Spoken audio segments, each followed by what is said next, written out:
Jika BI nekat cetak uang 4.000 triliun untuk selamatkan warga dari corona, Indonesia justru bakal mati sengsara. Beberapa waktu lalu, Bank Indonesia BI sempat diberikan usulan untuk mencetak rupiah di tengah pandemi COVID-19. Usulan itu muncul dari Badan Anggaran DPR RI, yang menyarankan agar BI mencetak uang 600 triliun. Saran serupa dengan nominal lebih ekstrim bahkan diutarakan oleh mantan Menteri Perdagangan Gita Wirjawan. Melansir kontan.co.id, Gita mendukung wacana usulan anggota DPR dan meminta BI untuk mencetak 4.000 triliun. Jumlah yang sangat fantastis dengan risiko besar yang tentunya tidak mudah untuk dihadapi. Menurut Gita, selain menyelamatkan ekonomi negara, uang itu juga dapat diberikan untuk membantu rakyat kecil terdampak corona. Uang tersebut tidak hanya digunakan untuk memberi stimulus pada mereka yang kehilangan pendapatan, tapi juga untuk restrukturisasi penyelamatan sektor real dan UMKM, ucap Gita, dikutip sosok ID, dilansir dari kontan.co.id. Wacana cetak uang ini muncul sebab defisit APBN telah mencapai 5%, padahal sebelumnya hanya 1,75%. Wakil Ketua Pertimbangan Kadin itu bahkan meminta BI untuk tak khawatir, sebab banyak pula negara lain yang mencetak uang di masa-masa sulit. Harus ada kebijakan tidak biasa yang harus diambil pemerintah, yakni pencetakan uang.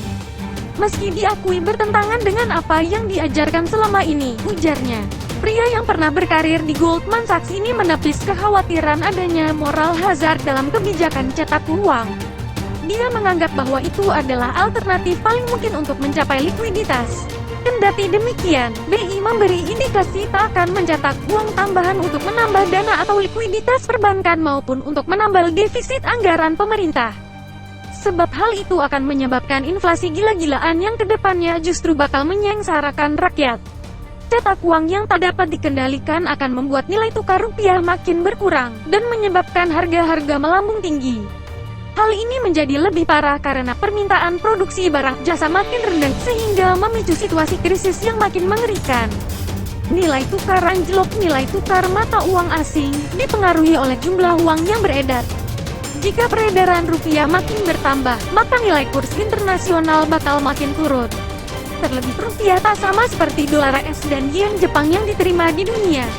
Berkaca dari Zimbabwe, negara itu bahkan pernah mengalami hiperinflasi karena mata uang yang hampir tak bernilai untuk membeli kurs asing. Inflasi di Zimbabwe bahkan pernah menyentuh angka 231 juta % pada tahun 2008, menyebabkan adanya redenominasi mata uang dengan menghilangkan 10 angka 0 dari 10 miliar dolar Zimbabwe menjadi 1 dolar Zimbabwe. Utang membengkak. PHK besar-besaran cetak uang secara berlebihan juga meningkatkan risiko utang luar negeri naik tajam. Ini merupakan efek domino dari anjloknya nilai tukar rupiah terhadap kurs asing. Makin rupiah tak berarti di mata internasional, maka utang negara akan otomatis membengkak.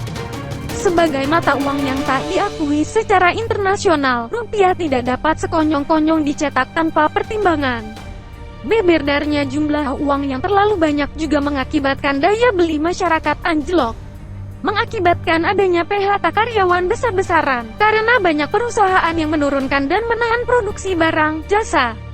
Situasi ini kemudian membuat investor tak tertarik berinvestasi di Indonesia, atau dalam kondisi terparahnya, investor akan menarik modal yang ditanam di Indonesia.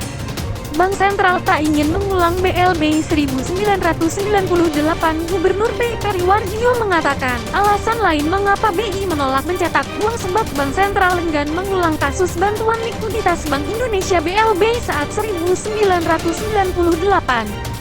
Saat itu, angka inflasi Indonesia mencapai 67%. Waktu BLBI dulu, salah satunya BLBI kan Bank Sentral mengedarkan uang, penggantinya dikasih surat utang pemerintah. Surat utang pemerintahnya tidak kredibel karena suku bunganya mendekati 0, kata Peri ketika memberikan penjelasan kepada anggota Komisi DPR RI secara virtual. Peri mengatakan, saat inflasinya naik, Bank Sentral tidak menyerap surat utang pemerintah dan likuiditas. Di tahun 98 sampai 99 inflasinya 67%. Itu yang disebut pencetakan uang tambahnya. Alih-alih melakukan pencetakan besar-besaran, BI kata Peri lebih memilih melakukan kebijakan moneter lain untuk menambah likuiditas. Seperti menurunkan giro wajib minimum GWM hingga membeli surat berharga negara SBN di pasar sekunder. Asteris.